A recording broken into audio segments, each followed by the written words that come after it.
Okay. See how long the new spot stays, I guess. Yeah. I'm stuck. Ambulance.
Okay.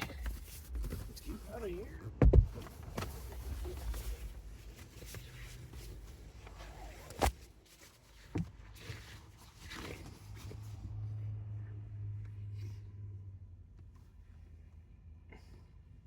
It's not gonna stay, is it?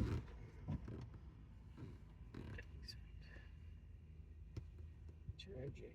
Stop charging. Unlock.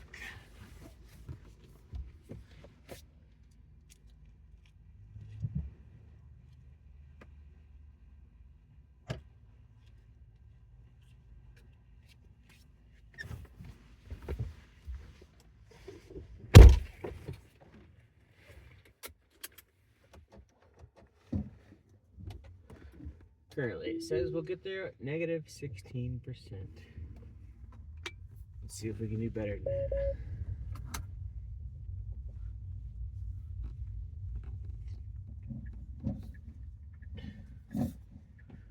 Hopefully we'll be in chill mode. We'll check in every now and then.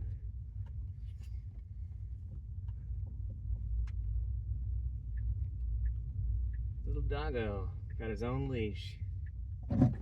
The car sees the doggo and the car stopped for the doggo. Does not know where the doggo is. Look at that good old doggo. The car did that. What car now? What are you gonna do? You're blocked by a semi truck. This bud's for you. I bet you can figure it out. Good job, Caro. Yep, better be cautious.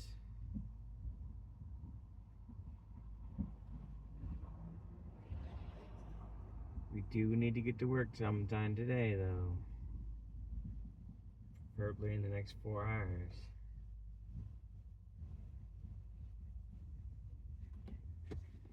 Alright, I'll give you a little bit of acceleration. Just to let you know that I believe in you.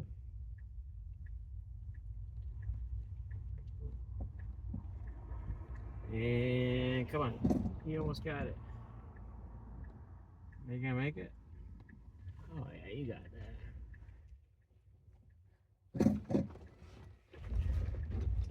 Go!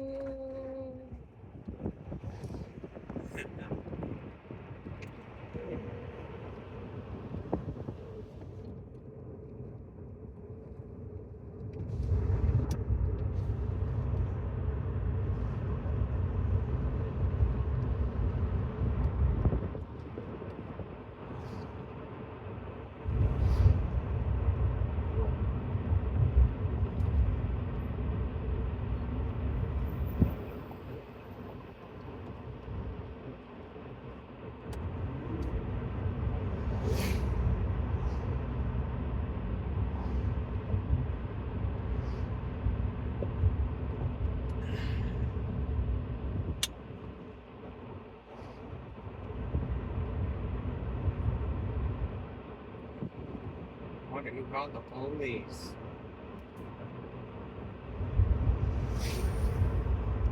Oh. Steve.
Good stop.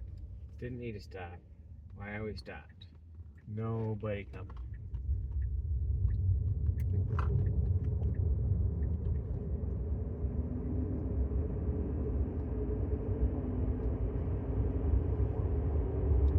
Chill 60 max.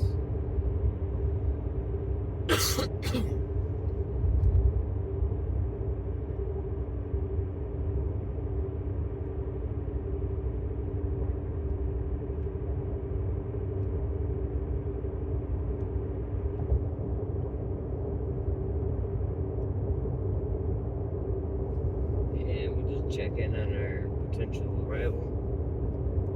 We will get there at negative 16%. Does not sound good. We're trying to do better.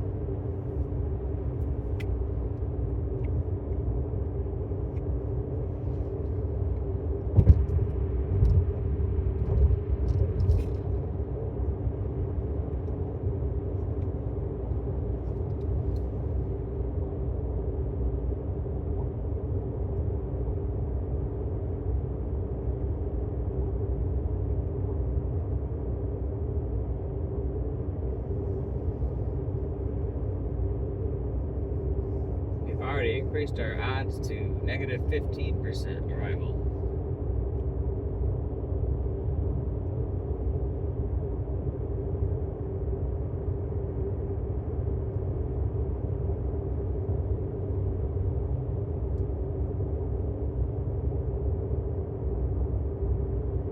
I've been keeping an eye on 12.6.4, and it seems to be doing a lot better with not going over the line there. It does definitely get closer than previous versions of the full self-driving. I know 12.6.3, it was crazy. It was all over the line. 12.6.4, occasionally it will get confused. And it's like it hesitates to know, like, do I want to shift lanes or not? Which is an improvement, in my opinion, as opposed to 12.6.3, where it confidently always wanted to be in the left lane for some reason. Even though there was, like, no legit reason that I could see.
So it started to increase its speed to 70. Say no. 65 max.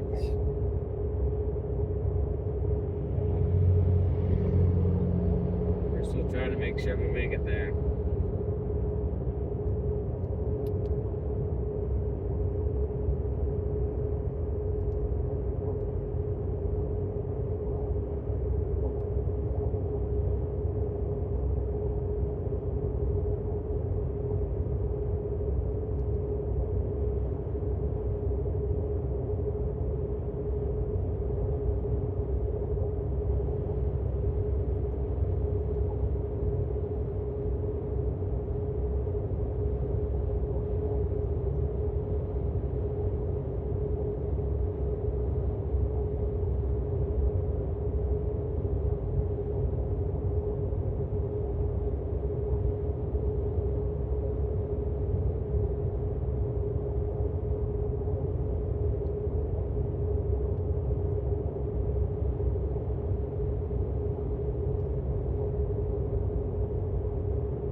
stay below 65, we will make it there above 7%. Although we are currently projected to be there at negative 2%.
Best Buy, September 2023.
was good up to 8 out of the 10, and then 9 was pretty severe. Did you fly to New York today? I did. Okay, because I just looked this up.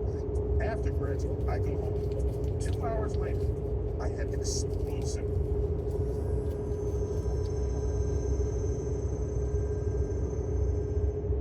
This is Star Talk. Neil deGrasse Tyson here, your personal physicist. And today is a special edition of Cosmic Queries, coming to you from the hearth of Terry Crews. Terry Crews. Let's get the hearth going. What are you talking about? Let's get the story. There we go. Oh, now that's the hearth. Now we got our fireside chat with Terry Crews. So Terry, you're my co-host for this episode. I love this, man. And we go back, so this should be fun. This is good, man. This makes my I don't even know how to react. It's so good. Watching your it's so good. I love learning. I care about science. I love having my mind. It just always every time I talk to you, you expand my brain. Well, you're living in the right part of the country. You took up residence in Pasadena. Yes. Like near Caltech. That's right. JPL. Institute of Technology. Caltech. JPL, a branch of NASA. So if there's any, that you get it osmotically. Yeah, exactly. Like that's real smarter. No, this is good. And we'll get to the questions in a minute. But I can't channel surf without seeing you on NBC talking about America's Got Talent. America's Got Talent. I'm hosting it. And every week you got some kind of flashy suit. Oh yeah, well that's part of the whole thing. You know, let me tell you, the suit is its own character. Yes. People would be disappointed if I just came out in a brace. I'm ready for the suit to just take over your body and do its own dance. That's right. That's right. I love the show. We just wrapped our 19th. That's crazy. I've been hosting 6 of them. Okay, but I'm looking at it and I say, where are these people? What species are they human? The stuff they do. First of all, last season we had a dog. That was the most incredible dog I've ever seen. I like the dog's name was Rhythm. It was the dog danced on beat. When I'm looking at the owner, Ronnie Ski, it was unreal. I was like, I thought it was a man in a suit. You gotta be the lion is the best dog I've ever seen. I always have my brain just blown every time because I think I've seen it. You know what I mean? You're like, until you realize you haven't. That's it. There's no limit to human capability. And then I realized we had 8 billion people. That's a lot of people. There's a lot of talent. Some of which is waiting to be discovered. And I wonder, do I have a talent? You say no. I have a no. First of all, you don't know until you try. I did not know that I could act until I was 30 years old. What? I never attempted acting. Terry Crews never attempted acting until he was 30. You might get on there and try something. Wait a minute. So we collected questions. Yes. We went to our fan base and we said, Neil's hanging out with Terry. Do you have questions for them? They came in. Lots of questions. You got them. Yeah. We picked the best of them. Let's come right off the top. All right. Let's start with here's Julia Lind. And that's where she's from. Oh, witness protection. Yeah, okay. We don't want to okay. She lives from somewhere on Earth, we presume. Okay. She's good with the questions here. It's hello, Dr. Tyson. Is there a possible way to generate an artificial magnetic field on Mars so that it can have a thicker atmosphere to protect colonists on the surface from radiation? It's a 2-part question. This is deep. There's a 2-part question. Thinking all about it. Right. So, and they were looking at one. And then she said, is there a technology that we could theoretically develop, or would we be better off trying to build underground colonies on Mars? Yeah. So what she knows is that here on Earth we have magnetic field. Not very strong. Yeah, well, that's my compass. Yeah, okay. Old school. We have a magnetic field. And when dangerous charged particles come from the sun, we call this now. They see Earth's magnetic field and then they channel themselves away and funnel in at the poles. They collide with our atmosphere and render it causing. That's what we see there. That's the atmosphere and our magnetic field shielding us from harmful radiation. Oh, okay. So if we lose our magnetic field, the radiation just comes straight in whenever it hits. Mars, it may have once had a magnetic field, but it does not anymore. So if you pitch tent, you're susceptible Airheads to flux Extreme of high energy particles. has a distinct Play-Doh type wonder, will we just have underground taste. colonies? Right? And then I wonder, well, then what the hell is the point of being on Mars? We live underground here. Basically, they get so far. Worms, whatever. Like, what's the point of that? Yeah. Just consider that Rainbow Berry. will protect you from those particles, like the roof of a house. Okay, so if you could just have the shielding doesn't have to be elaborate. It just has to have some kind of shielding. And this whole branch of NASA, well, there's a branch that studies the sun. There's a subdivision of it that specializes in space weather. Called space weather, which is when is the solar wind coming? Because it correlates with explosions on the sun. It's not just at any time. So if the sun goes through cycles, it goes through intense periods and then quiescent 11-year cycle. So as it pumps up, we get more warnings about explosions on the sun. And as it drifts off, there's fewer. And we know when the pulse of these particles is going to hit us, because it takes time to get from the sun to Earth to Mars. So we just have a warning sign. And is that any different from saying thunderstorms this afternoon? Yeah, or tornado warning. Tornado warning, bring an umbrella. This would be a special solar wind umbrella. Right. And so I don't see it as an impossible thing to overcome. And maybe you create some local magnetic field and direct the particles off to the north and south of you, or your little city in the bubble, whatever. I mean, they could engineer figure this stuff out. I mean, you know, that now there's a thing to say about the magnetic field is protecting us. It's super important. And there's another thing I gotta add on to this question. I heard, it's allowed. Yeah, I want to. It's just so fascinating. I heard that the magnetic field was actually reversed at one time. Maybe it's history. That's exciting. So north to south. Okay, so now, okay, I'm gonna blow your mind. Okay, hit me. Okay, ready? I love this. I say this, mine should be blown at least once a day. That's a good one. So, okay, ready? Hit me. Okay. We're about to set up a little bit and you are approximately the same age when we were growing up. The North Magnetic Pole was in northern Canada. It was never where Santa is. Okay, so Earth's magnetic pole is shifted. Is that our rotation? I didn't know. Okay, and it's not stationary. It's moving. Oh, wait, hang on. So when we were growing up, it was kind of meandering, and the Canadian, the whole northern area of Canada, which is highlands and lakes and things, that's where it was. Which meant that if you were up in Canada, you couldn't use a compass to find north, because it could be south of you. That's right. Okay, so it's not way way farther down, and you get a kind of good Boy Scout books would have a correction table, depending on where you were in longitude. Relative good Boy Scout books there was. You check it late. That North Pole has been moving, and it is now passing the North Pole on its way to Siberia. What? Wait. Yes, and pretty soon it'll be Putin's North Pole. Okay. All right. The boy controls enough. Yeah. That's a two. Okay. The 2 meter just went. Okay. I can't believe it. So now, on top of all of that, the magnetic field is getting weaker. And we think it's going to get weaker and weaker until it goes away. And then when it comes back again, it'll be in reverse. It flips every time. Oh my God. Now, check this out. You know how magnets work, right? But the plus attracts the minus. Yes. And opposites attract. That's right. Okay. If you have a compass with a north, with a little needle, and one end is north side of the compass, that would point to our north magnetic pole.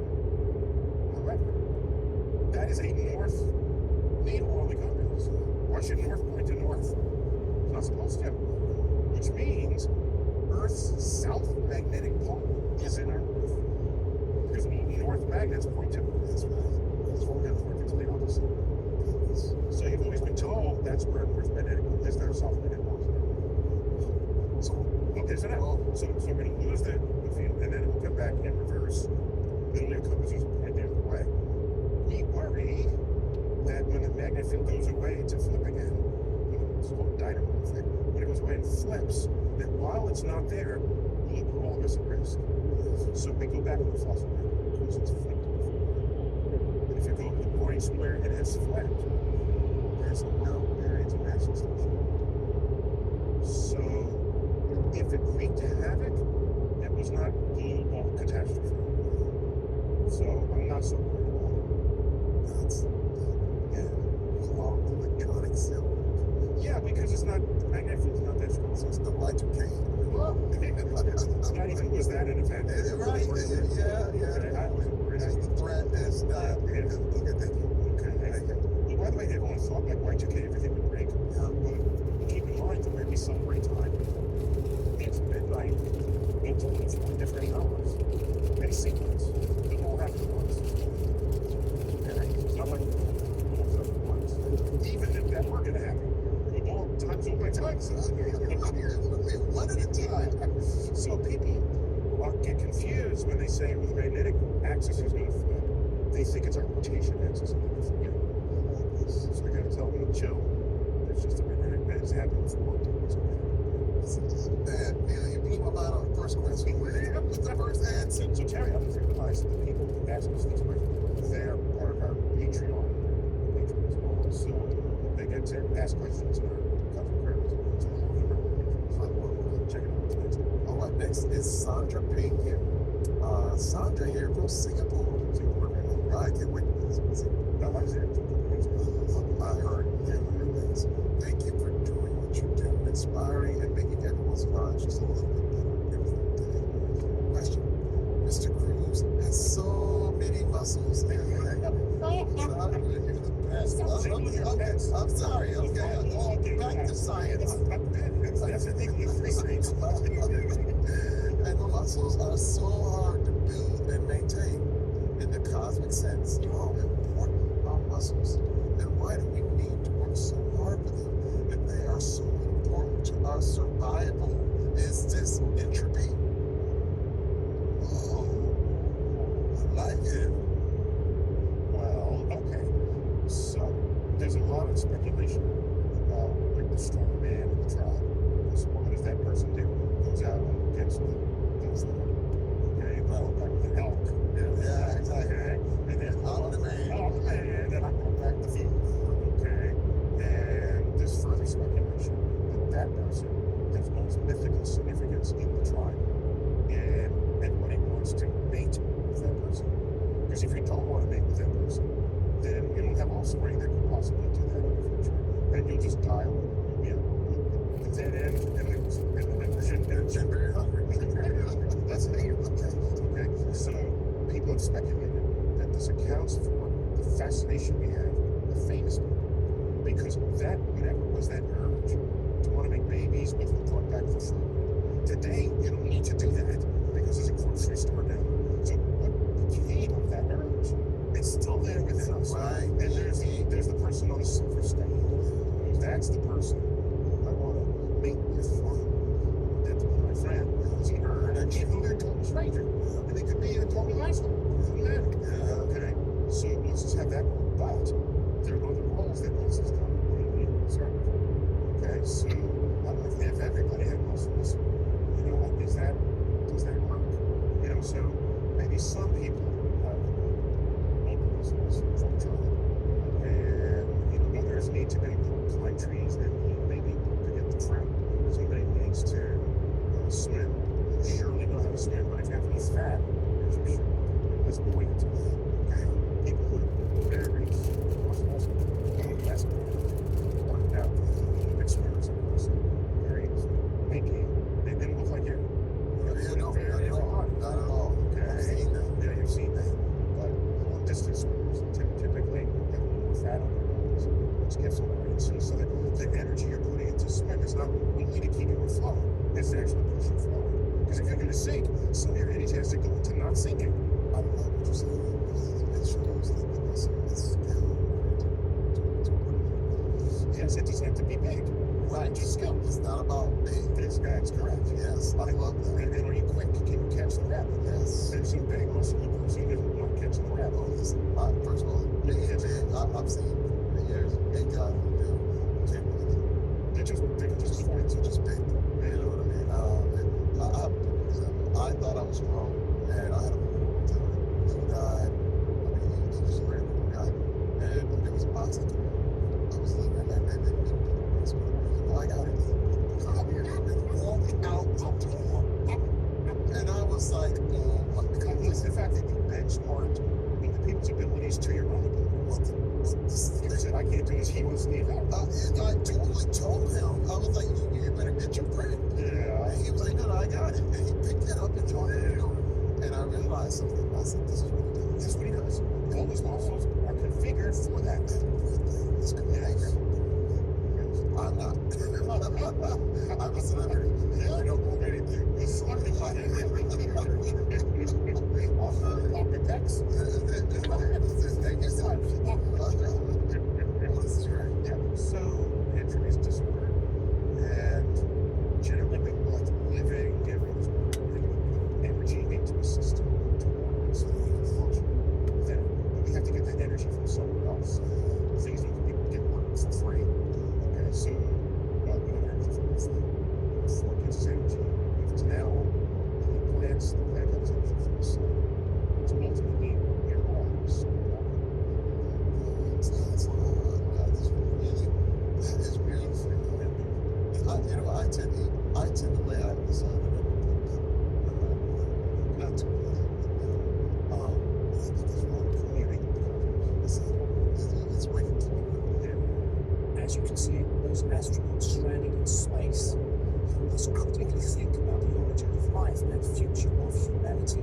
But with recent advancements in technology, we might not have to worry about human extinction after all. Scientists have found a way to store the entire human genome in an indestructible 5D memory crystal, enduring extreme temperatures, pressure, and cosmic radiation for a smooth journey through space. When it comes to groundbreaking developments that challenge our understanding of existence, it's important to see how different scientific sources are interpreting the research to fully understand it.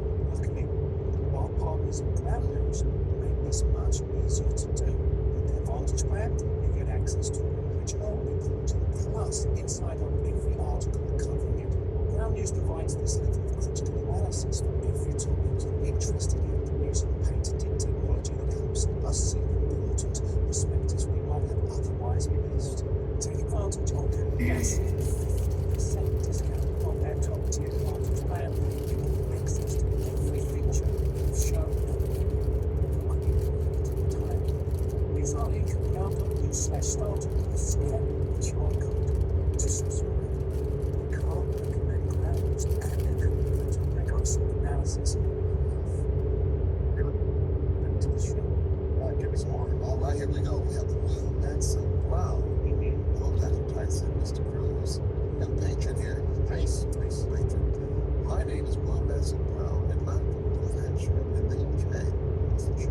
Well, now, so North Hampshire. Yes. Yeah, it's there. They stay all together. Right here, they do. I'm done. Let's see, my question is, photons are massless.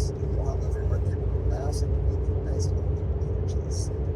does this mean that gamma rays are better by the curvature of space than radio waves due to there being a higher mass difference than X and H? So there's a lot going on there. Yes, it is. So the mass equivalent, we have the energy moving to. You plug it into E equals MC squared. You plug it in. The E is for energy. You put in the energy. On the other side is M, mass times C squared is the speed of light. So there's the constant. So energy and mass are related this way. So what he's wondering is, if it has no mass, but it's still respond to gravity, and if it does respond to gravity, do the higher mass equivalent photons respond? That's the question. Right? And that's very rigorous to tell you. We never saw that a lot of physics. So, let me paraphrase what he said. Heavy things fall to Earth faster than lighter things in proportion with their mass. That's not Like a rocket of a well,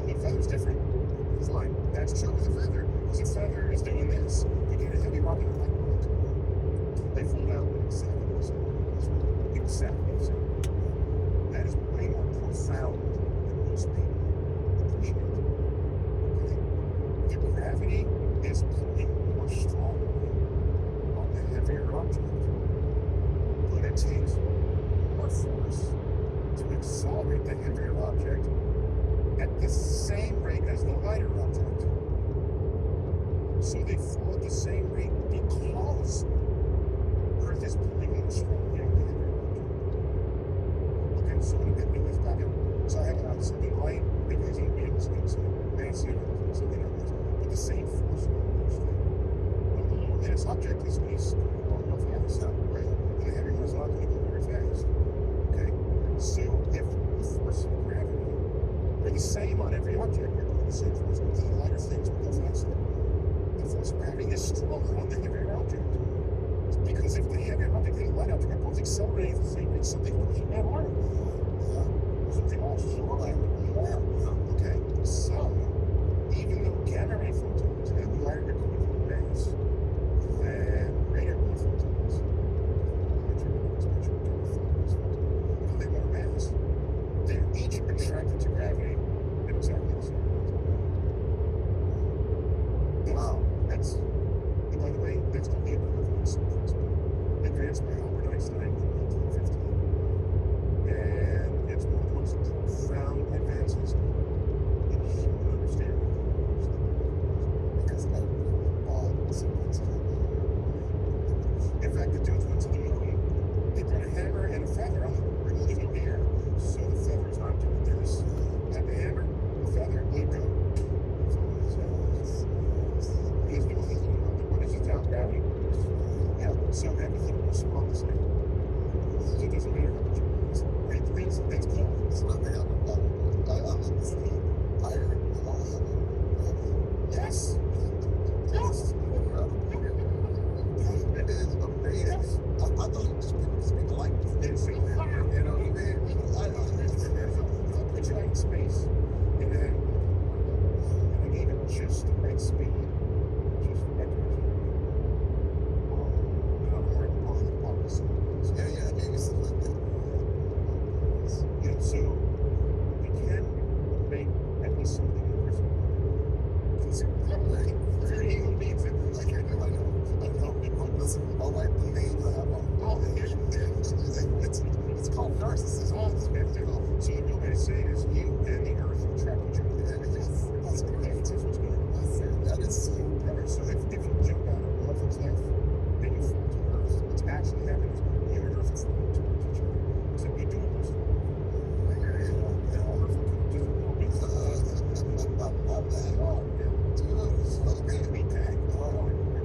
Samuel talking.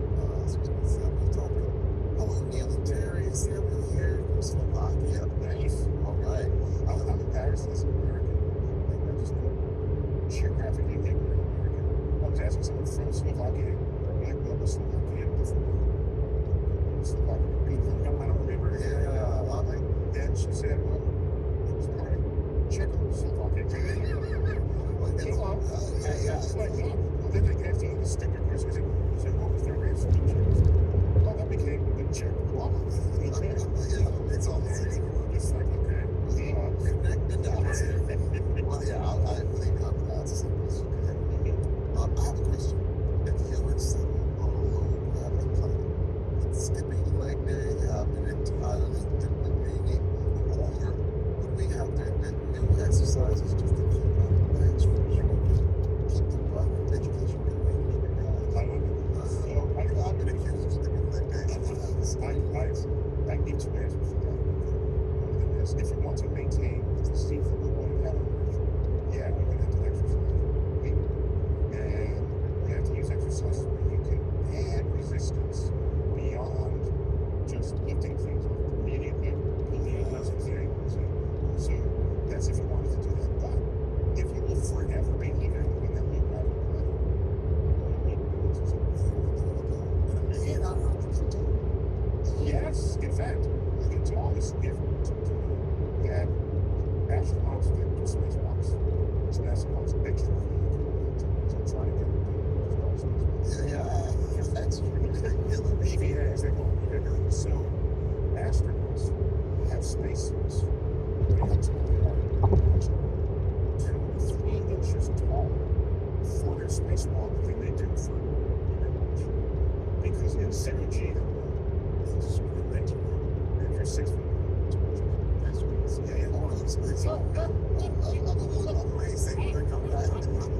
so So it doesn't keep going. So the vertebrae expand because you don't have vertical compressor.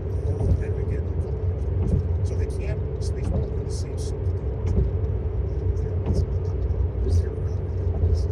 So it's good for everything. Everything.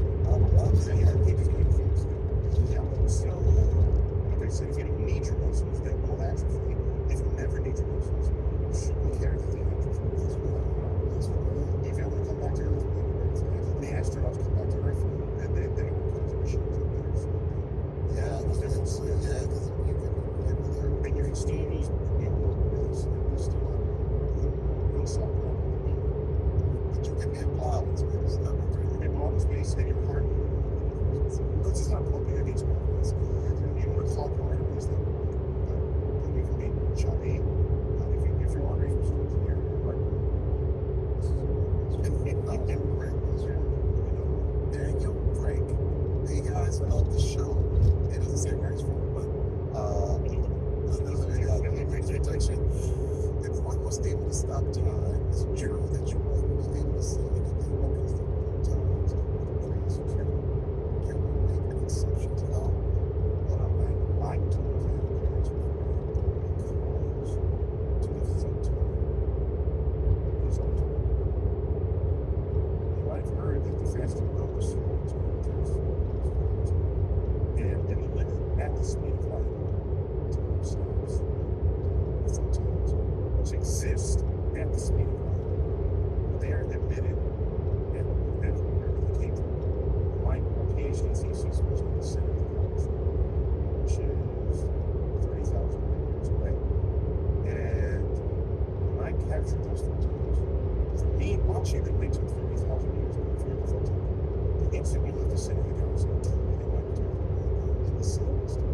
So if there's zero time, I don't know what effect they really have on the photons.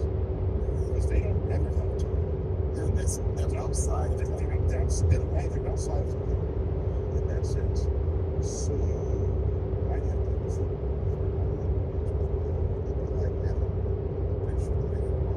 doesn't mean it's in It's in water, so to speak.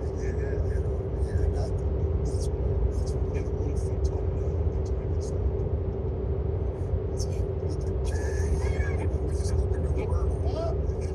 My brain just went, tell me. So I don't know. That was a very dated. Was it too? Oh my gosh. Terry. Pinball. I know, but can you try to If you try to influence the your hips, it's like it's a little shame. If you do it too much, the game craps out on you. It's just tilt. well, I told my kids, I'm trying to read. I want to make myself so interesting. I can read the book. Oh man, it's so interesting. Yeah, well, this was Mickey Pastillo, Mickey Pastillo here. Which flavor on Hot Wings was the hardest for each of you? Thanks. You want hot dogs? I was on Hot Wings. Oh my gosh. I was high on Hot Wings. It made me literally. I've never been on drugs. I've never been drunk all my life. I was hallucinating. It was so painful. And then I looked and see double. I spent 6 years in Texas, starting out complete young and leaving. I could eat a whole thing of pepper tier. So I had some bit of, I don't want to call it training, but life experience. So there were 10 of them. When you just start crapping out? Oh man, I went all the way. You know, the last dab. Oh, now you're presenting because I didn't get it in the last dab. Ouch! I would say Hot Ones is a show that, you basically taste different hot wings at different levels. The buffalo wings at different levels of heat. The sauce was mild all the way to nasty. Yeah, where they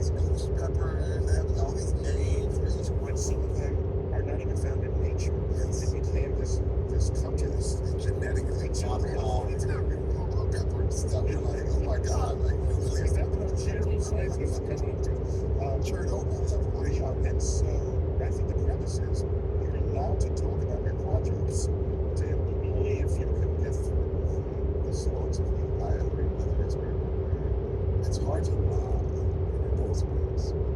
So then I can Baltimore, and that's questions. And you can really tell why you're playing. And I think that's the premise behind it. Because everyone there is really being honest. You have to, it's like to think through what's going on in your base. And you know they're honest because they're people who otherwise have their relationship with the camera.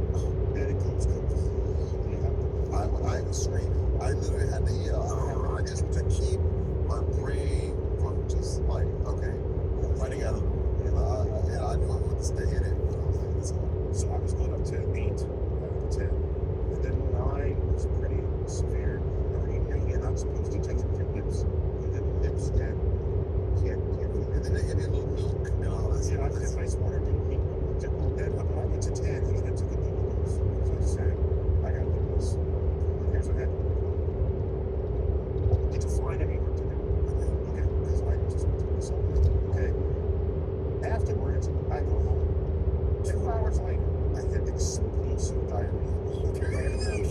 2 hours later. Now, I suppose I was on the airplane. Suppose I was in a taxi. I'm in my own bathroom back here. And it was like I was on the floor. If you never got there, it's never happened. You put your cheek on the bathroom tile just to feel the coolness. Because you're just, I've heard about this. yeah, this is what I want.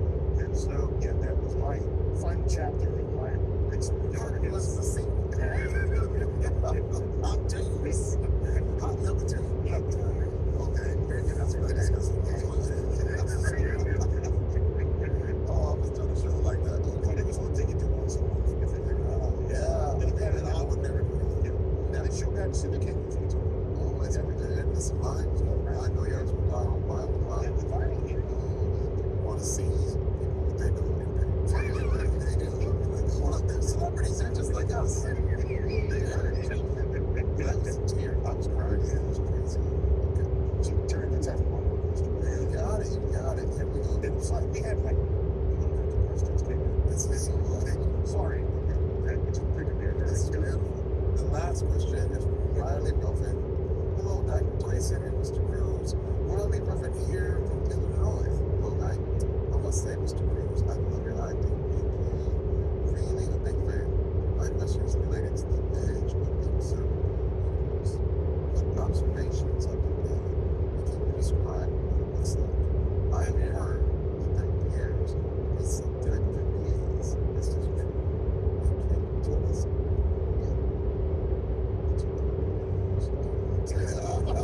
Oh man, you're making a great song. I like it. So, couple of things. The age of the universe is, so there's a horizon beyond which we cannot see because the universe isn't moved enough for light, for objects beyond the horizon to influence it. It's a horizon. It's not completely different from the horizon. It's where you're in a ship and you're seeing the horizon. What you say to yourself is at the edge of the universe. Oh, there's probably ocean beyond that. Then if you sort of sail towards it, ocean comes into view. Bring your horizon with you. It's gonna, the horizon is not an absolute thing. It's relative to you. You're in the center. Exact center. Now, it turns out, as we look out into the universe, we see the universe younger and younger and younger and younger until we see it just shortly after the Big Bang itself. So technically, that's not quite a horizon. It's a time horizon, and then it is a space horizon, but you can't see before the Big Bang. And so if you wait a few billion more years as the universe continues to expand, then there'll be a place, a space horizon beyond which you cannot see. And if you travel that direction again, you can take your horizon with you. So the big question is, do you know how big the actual universe is? Do you know how big the actual ocean is? Not really, unless you keep sailing until you hit land. If you're in the middle of the Pacific, that's a lot of sailing. You have no idea. So, generally, when we speak of the universe, it's how big is the observer? We're going to contain reason to think it's completely different. No reason to think just beyond your horizon there's something very different missing up until the horizon. No reason to think that so too within the universe beyond an observable horizon. No reason to think the rest of the universe is fundamentally different. It's within our horizon. And see, by the way, everyone sees themselves as the center of the universe, which means there is no center. And one of my most tweets next one was very simple. I said, because the universe has no center, it means it can't be Oh, wait, no, disappointed. Very disappointed. I always thought I was the center of this. But you know what I gotta add? What's really is looking at how endless it is out there. All the wonder is endless in you. Meaning, is there an end as you go inside? As you go inside this atom? Like, Okay, for a while now, people suspected, because they wanted it to be true, that you see the sun and some planets. So they found the atom. Exactly. So you guys crack the atom. They said, wait a minute, there are electrons going around within a nucleus. So we borrowed the same vocabulary. They call it orbits, we'll call it orbitals. The same idea, right? It's something. And they said, well, if that's what it is, what happens if we're going to the nucleus of the atom? Will it be that again? Again, is that all the way down these atoms and nucleus in this universe? We don't need to get into a pop culture moment, but in Men in Black, it was the galaxy and the book of Orion. Orion was a cat. And there was this sort of transparent, inside that almost the entire universe that we're living in. It's just as and it's fun to think that and write stories about it, but it doesn't look like that's the case. Because different laws of physics apply to large numbers than the small. And if it was the same thing all the way down, you'd see repeated history. I thank you. They don't stay the same. So it's a fun thought. this is crazy. I can do this all day. So go ahead, make this make it. Yes. Maybe future time up in Pasadena, we'll fire the Earth. Yes, do this again. Let's do it. Let's do it. That'll be a permanent Pasadena day. Absolutely. Absolutely. I'll be you in Caltech. Just quick, you had a very successful memoir because your life was so interesting. You shared something with me on the previous time podcast, just what your struggles have been through football, and you spent that destitute for a while, and how 4 chairs can change if you keep confidence and you have to understand all failure needs to be. There are people ready to give up, and I said, no, that should be the force that drives you forward. It was called tough. And it still is. It's on show. It's called fighting at your power. And literally, it's really the choice.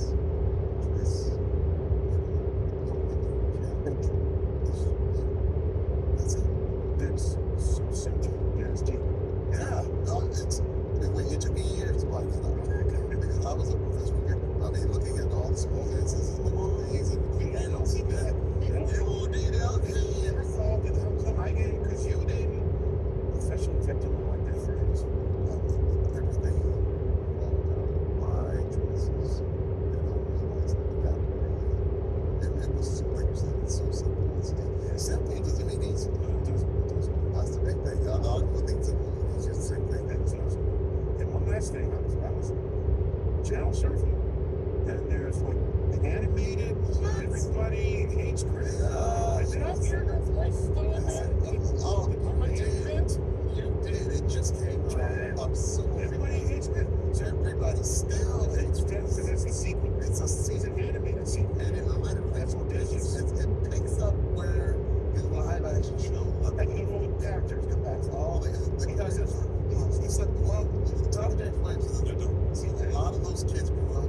So we have real voice actors for the kids, but a lot of the characters were real adults at the time. Did come back. And yourself included. Sheena Arnold, Rock, Jackie Harry, Ernest Thomas. It's amazing. And Chris is the narrator. That's right. That's good. Thank you. And of course, star host with shiny suits on HW3. Yes, Killer's Day. On Demand, my movie is going to be out on demand. I did a movie with Dave Bautista. Okay. We're like Assassins. We have our own app where you can it's like the movie for Assassins. It's an action comedy, by the way. It's a great time. So how long do you think assassin? You can get an assassin anytime. You know, it's kind of like, oh, yeah, look at that. Okay, you're not You're an assassin. You do a good job. and give him a friendly face. Yes. You don't give him like a killer face.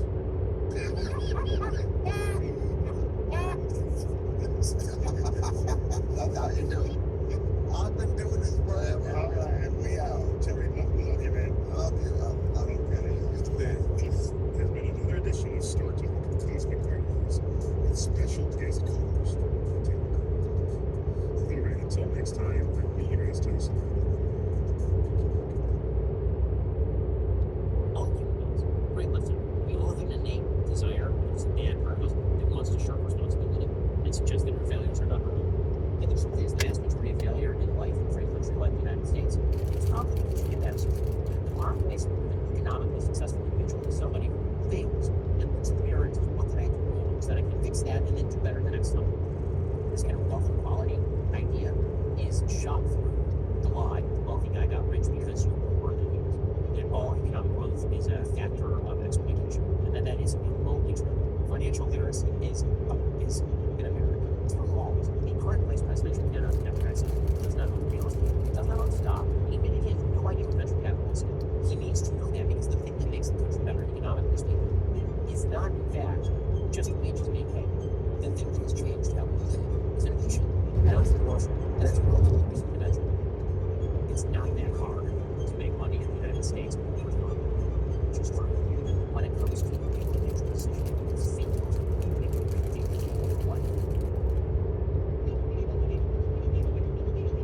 Ben, thank you so much for coming on the Ice Coffee Hour. I know it's very busy this time of year. Man, thanks for having me. It's always fun. So, what are two things that you like about Chloe? So, I do like that she has this intentionally now on a racially tinged theory.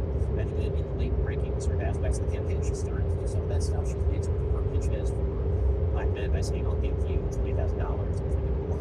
That's what she hasn't done the unlimited campaign to black men and Latino men. And asked about whether America is systemically racist, she really avoided that. And I think that's a good thing for the country because obviously if America was systemically racist, she would certainly not be the candidate for president of the United States. I'm trying to think of a second quality that I like about Kamala Harris. Obviously, her charming life. It's hard because I think she's such a good politician, and I really don't like typical politicians at any level. And so I'm having a difficult time coming up with, man, that's rough. And that really is. Man, She helps out the Daily Web, you guys have good business. yeah, exactly. But that's kind of a backwards way to put it. But sure, she's business for us. I mean, I can say I haven't lived with anybody else, but in terms of personal qualities, I don't find her to be very empathetic. I don't find her to be very compassionate. I don't find her to be intelligent. I'd say so. I'm having these qualities that look work with are not the ones that she tends to possess for me. But her policy is the point of course. The problem is with her policy. I'm not sure what they are. So it depends which policy she's talking about. She says that she wants to further fund war. Sure, I like that. I believe her. Not really. So she's been vice president for a while, and she hasn't really attempted to close the war. Like she says that she's going to be harsh on terrorism. She's going to fight America's enemies. Like she can say all that stuff, and it sounds great, but she hasn't done any of it. So so that some of her stated policies probably are fine, and then many of her stated policies I think are trash. And then I think that in practice, what she's done as vice president has been pretty negative. Now the truth is, you can say that about a lot of politicians. I mean, I don't agree with everything that President Trump says. I don't agree with everything that President Trump does. You just have to go by sort of the bulk of what you see in terms of record. I tend to judge politicians more by revealed preference, meaning the thing they do than the thing they say. One thing that's kind of, I would say, making its rounds right now is the Democratic machine that goes really running the U.S. government. And I know you don't really like to dip into conspiracy theories, but I found it very odd how Biden was never going to step down. He was always tweeting that he's going to, run and be the Democratic candidate. However, he stepped down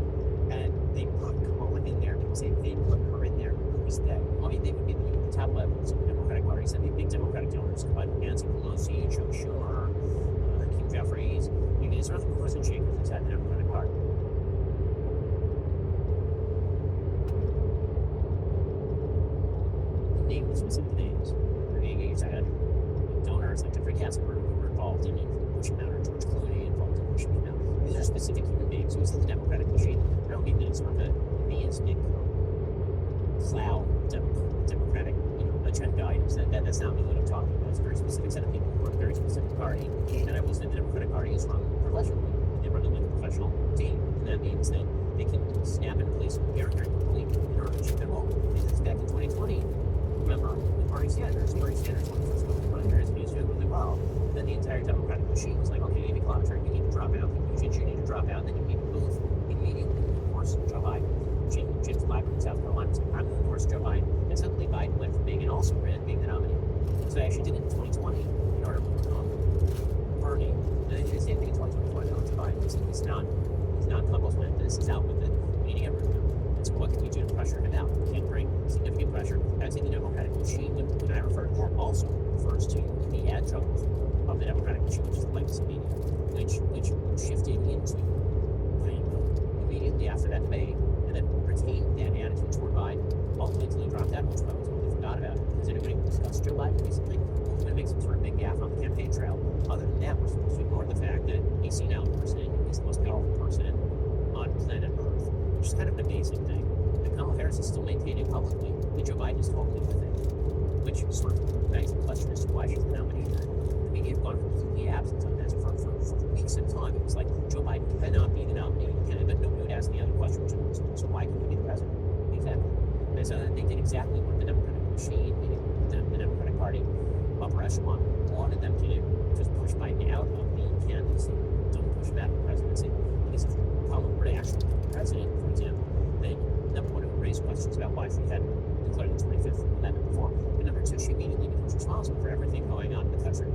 As vice president, you're in this sort of weird Schrodinger space where you're both responsible for the stuff that the administration does and also totally not responsible for anything because you're not the president of the United States. And she's comfortable in that space. She's like being responsible for the Biden agenda, except when it suits her to be responsible for the Biden agenda. And the reason we ask that question is because here in the Islam family, we really do our best to be as wise as possible. And it's typically the internet is trying to shove some sort of agenda down your throat. Like, no, you're actually getting a true source of information. That's where our sponsor, Ground News, comes in. And they're an independent website and app that collects news from all over the world and shows you many hidden biases in the stories that are for every article. You'll get a visual breakdown showing how many sources are reporting on it, where all the political spectrum, their credibility, and whether or not they are independently owned or corporate funded. They even created an entire election-focused blind spot dedicated to surfacing important news missing from the right to the left, like the controversy sparked by what Trump allegedly said about a soldier's funeral. In this case, Ground News found the resources covering this, but barely any is coming from the left. The left-leaning sources that do cover it continue to focus on the alleged statement. One center-rated source says the soldier's own family dismissed their arms. And you can see here the Daily Wire outline mentioned there focuses on the fact that the soldier's family said Trump did nothing but show respect to my family and the fallen soldier. In her last interview with Ben Shapiro, a lot of people admitted that they had negative feelings towards him. Once they watched the podcast, their opinions changed, and that's what Ground News aims to do: break echo chambers, spark good discussions, and challenge popular narratives to find common ground. And with the election just days away, staying informed is more important than ever. So go to Ground, that's GR, .Moses/ICAD, or scan the QR code on your screen for 50% off their top-tier Vantage plan.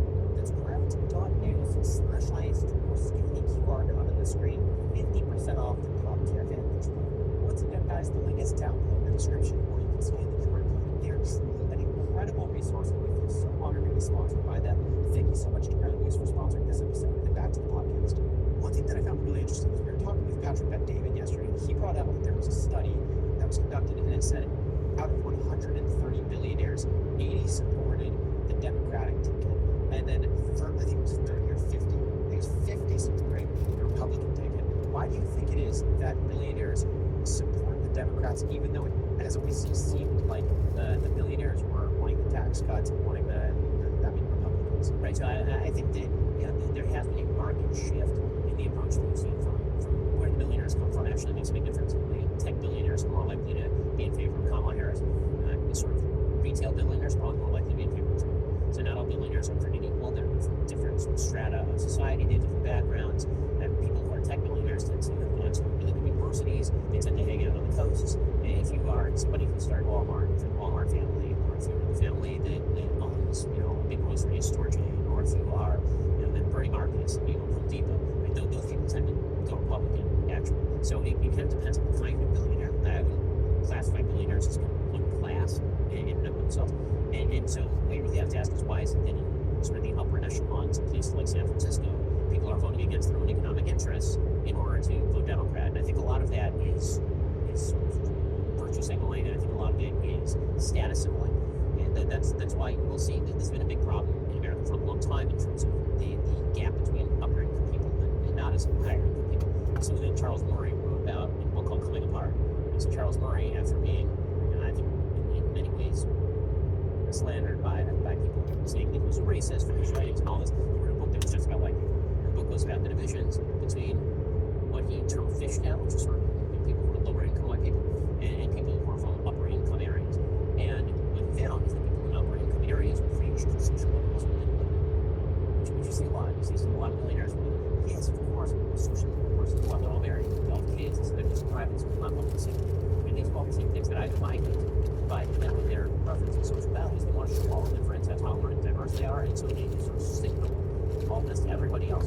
And they feel that they need to come by the love of the public, that they don't like them for being rich. We say, well, yeah, they're so rich, look how generous I am. I'm voting for the party that's willing to tax me at an exorbitant rate. Which, of course, is a very silly way to do that. If you want to get more money, and get your write-off, and sort of do that. So, yeah, I think that there are a lot of factors that sort of go into that. Yeah, you are starting to see a reversion, by the way. A lot more tech billionaires that I know are now shifting away from the Democratic Party because the Democratic Party has gone so far, and moving back to the rest. Like in the Overton window now, I think, to then subscribe to the Republican Party. Yeah, I mean, well, this is the big shift for Trump in this election. I think that in 2020, if you were in Silicon Valley and you said, I'm supporting Trump, you would be socially ostracized. If you say that in Silicon Valley, people look at you a little weird. But it's not quite the same thing as you'll never get a job here again, you can't continue any of the parties. I think something fundamentally shifted earlier in this election cycle when Biden was the candidate. And that was, it became acceptable to say, I can't vote for the dead guy. I'm really thinking about voting for the alive guy. And then after the assassination attempt on Trump, I think that really kicked into high gear. It was like, not only can I vote for him, maybe there's some qualities to this guy that people had overlooked. I mean, his reaction was pretty incredible. That's why he had Zuckerberg, who had, you know, support all the Democratic candidates, basically come forth and be like, well, you know, that was pretty badass what he did. And so once that break glass in case of emergency is broken, you can't unbreak it once you say it's the well, that's kind of badass what Trump did. You're now in a world where Trump is an acceptable candidate. And once you're in that world, you can't then go back to he's unacceptable unless he does something new that's unacceptable. And the thing about Trump is he never does anything new that's unacceptable. So he's the same person that he's been. Like Donald Trump was McDonald's French fry. They've been in the car for 30 years and it's exactly the same. What do you think are some of the biggest issues right now that are not being discussed? Well, I mean, I think any of those issues.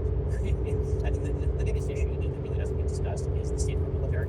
Our military is still the most powerful military on the planet, but we have serious procurement issues in terms of new technologies. We have serious hooks in terms of development of new technologies. We obviously have a massive problem in terms of recruitment to the military. These are problems that are going to require systemic overhaul inside the military. Enormous sums of money being wasted on weapon systems that are no longer relevant. Not nearly enough innovation, not nearly fast enough. And those are things that really, really matter. Because when you're talking about deterrent power, you actually need to be thinking about the next war, not about the last war. And so you have, you know, billions and billions of dollars being spent on aircraft carriers, for example. But the reality is that the next war in Taiwan Strait is probably going to be fought with things like drone technology. And so the question is, which is lower cost but higher yield. So how much investigation is being done with the military? Like these are things that I think are really going to need to be looked at because, and that's any kind of stuff. Is there a chance, though, that they are developing this technology, but they're keeping it so under wraps that most people don't know about it because they don't want it to get out there that they're against it? I mean, sure, that's definitely a possibility, but the United States military is ruled by regulations and red tape. To procure weapon system, to get it approved, it's unbelievably difficult. You have to run through all sorts of hoops in order to get there. There's this book by Edward Levesque, he's a military analyst, about the Israeli development in military technology. And basically he says because the Israeli military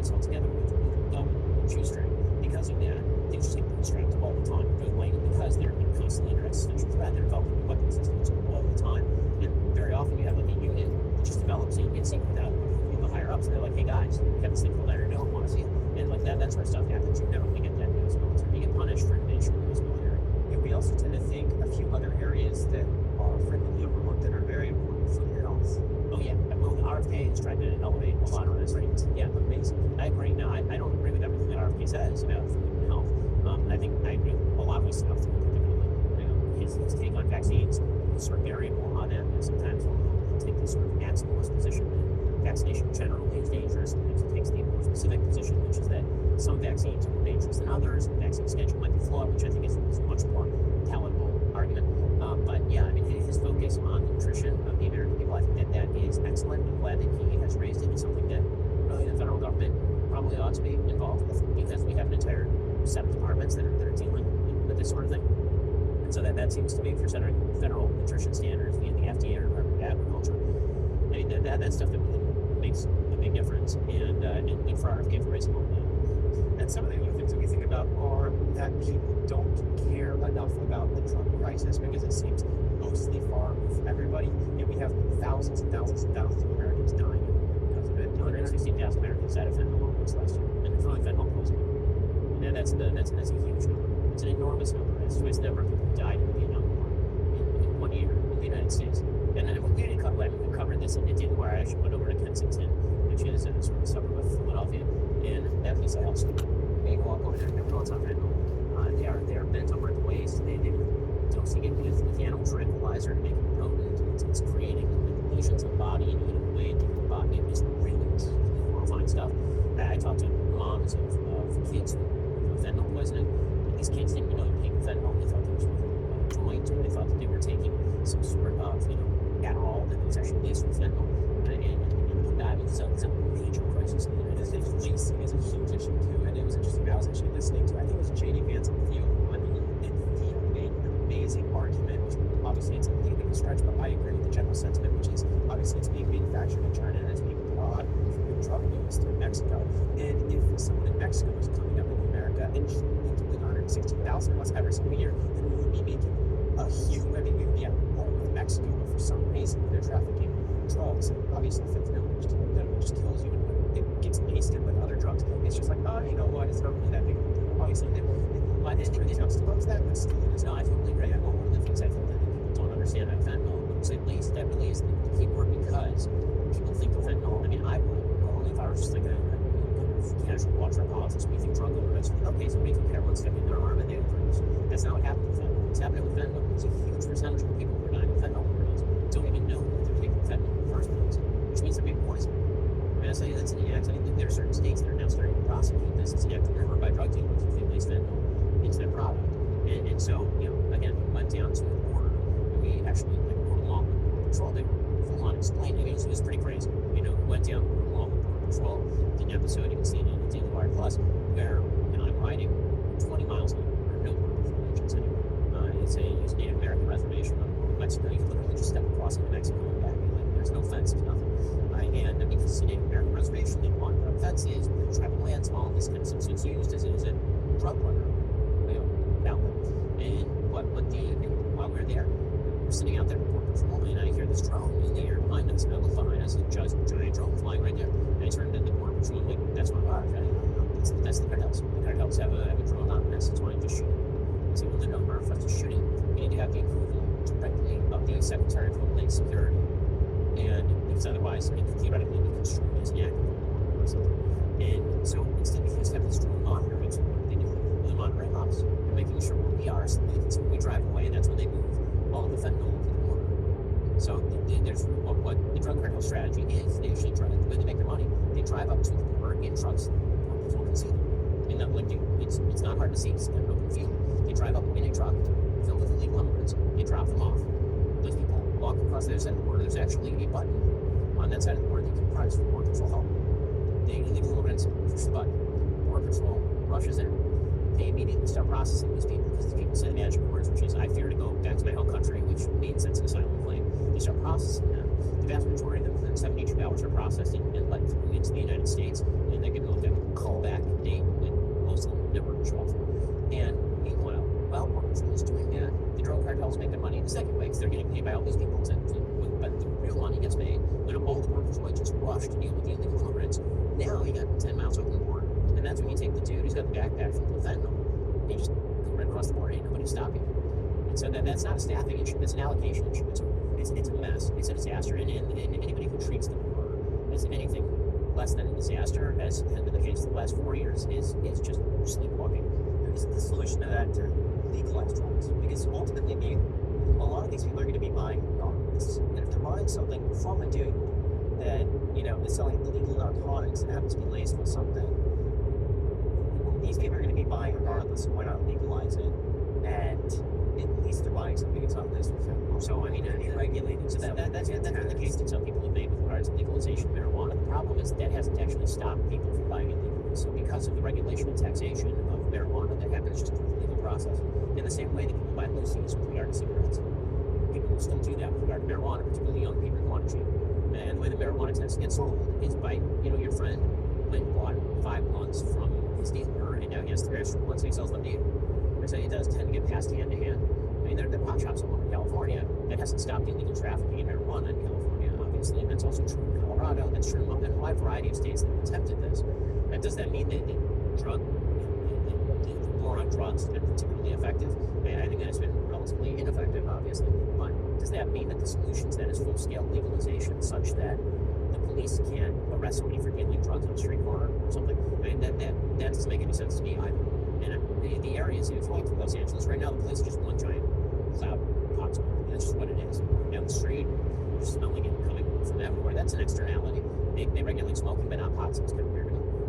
And beyond that, the addictive quality of marijuana has obviously risen over the course of the last 30 years. The amount of THC that was in marijuana in the 90s when I was a kid was like 3, 4, 5%. Now it's like 30%. It's, because capitalism, free markets, what they do is make the product more effective and better.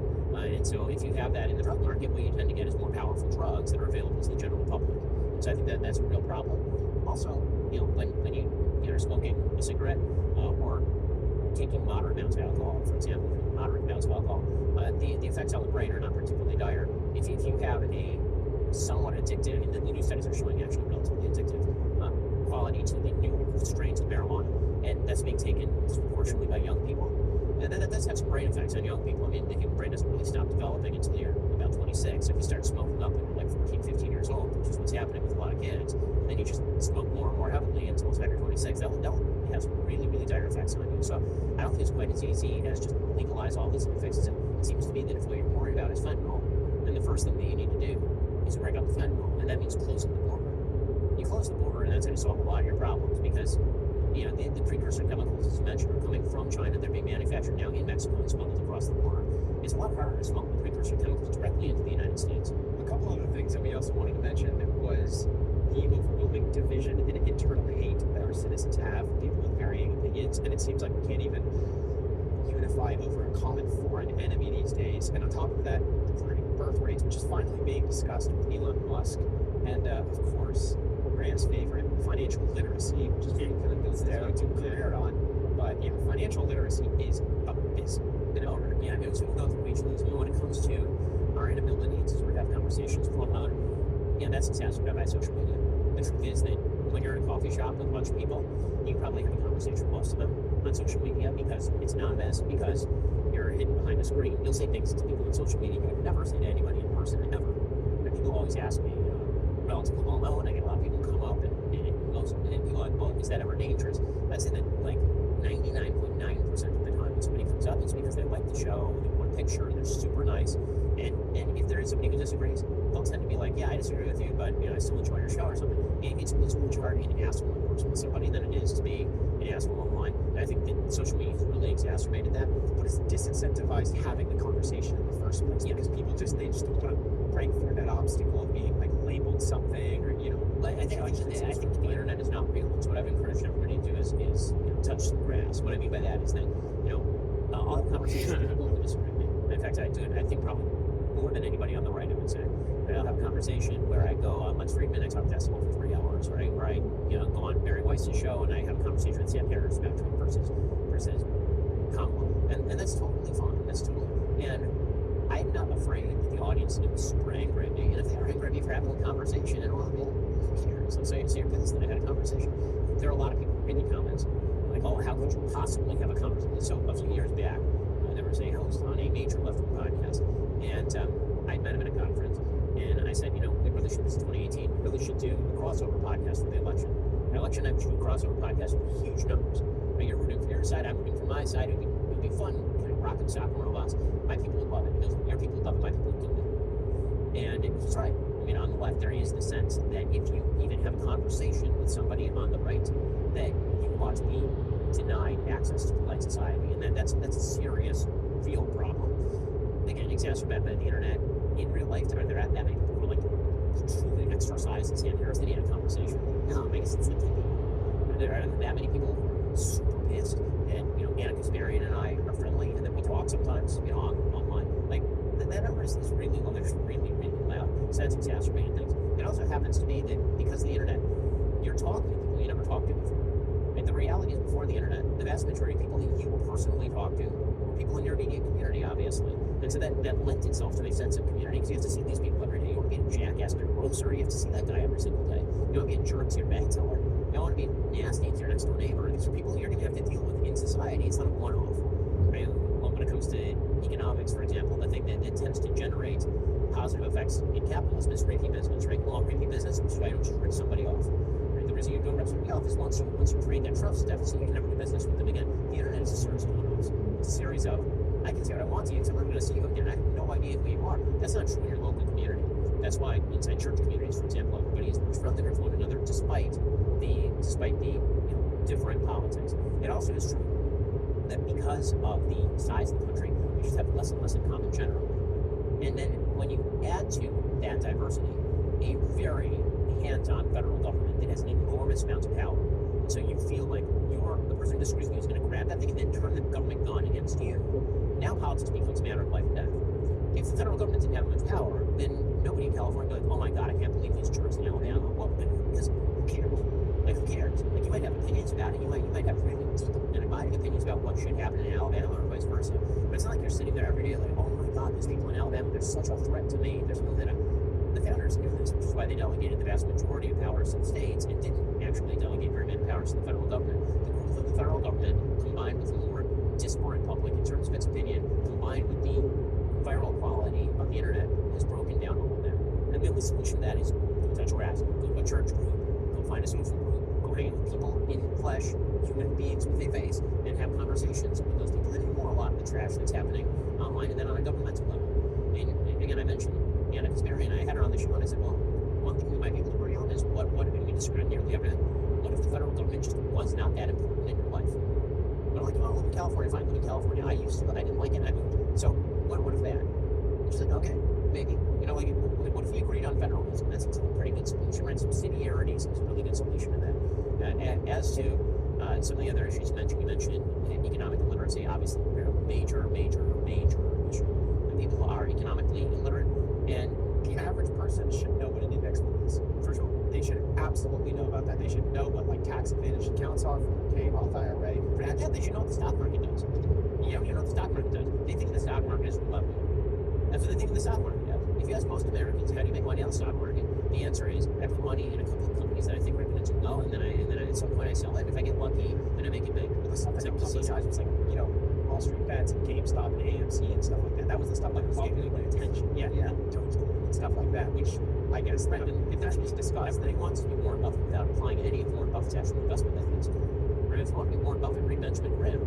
Right? You actually have to be slow and steady, and you have to find places where the market has not quite caught up with your knowledge of the company. And then you have to stick with that investment for a very long time. Then you have to diversify your investments. That investment doesn't kill you. Right? You have to have a margin of safety. Right? Those are actual investment principles. But nobody wants to do that. The way they think of it is, I know a dude. And that dude bought Apple when Apple's like $1. And now that dude is so rich. So if I buy a $1 stock, probably one day I'll be super rich. And then they're all pissed off. And it doesn't work out that way. Or I'll get a stockbroker and look at what does that guy do? What is the stock market even for? How are people making money on stocks? That's not, I'm working with my hands. You're making a chair. I can smile, I'm making money. Not some of that dude who is figuring out which companies to invest in.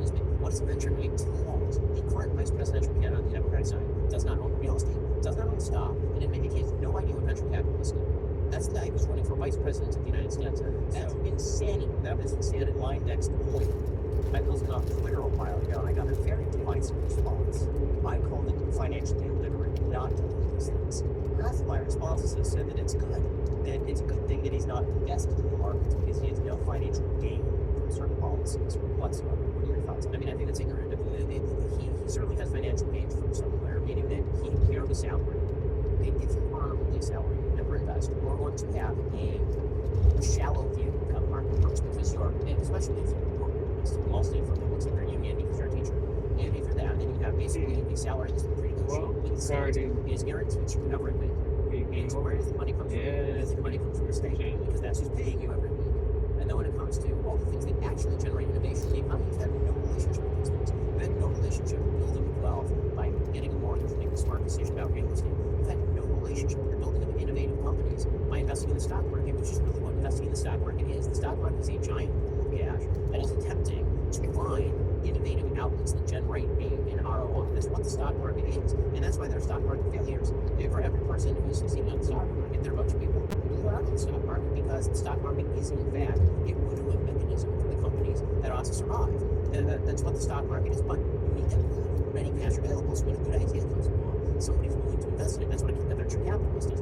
He needs to know that because the thing that makes the country better, economically speaking, is not, in fact, just wages being paid. Wages being paid to human beings throughout human history, literally for all of time. The thing that has changed how we live is innovation and entrepreneurship. And that's a relatively recent invention. That is because of property rights, and that is because of inventions like the LLC, which was a national invention. And it's also because, innovation, when not punished, when rewarded, will continue. And people want to create. And a point that I've been making when I'm speaking to college students recently is, you look at the world around us, and you certainly don't really understand how amazing all the buildings and living is. Every material that is in your cell phone was present on planet Earth 8,000 years ago. All of it. Every single bit. Right? Why did they solve it? Right? Because nothing has changed. Your suggestion is based on when people say things like, well, I don't know better than my parents. The hell you don't. The hell you don't. Look at the technology in your life. You have more tech in your pocket than NASA having put it on. Like, that's crazy. Of course, your life is better. You should treat places with your parents in their tiny house with a unit air conditioner, with a fridge that barely worked, with a TV the size of a microwave. Just the tech in your life is better. Okay, so that's innovation. I don't know if that equates to quality of life or happiness, because lifestyle and happiness was higher back then, in part because we were a lot simpler. Well, I don't think that's because we're simpler. I think that's because there's more social fabric. I mean, what the happiness studies tend to show is what Arthur Brooks writes about a lot. Happiness tends to come from social connectedness.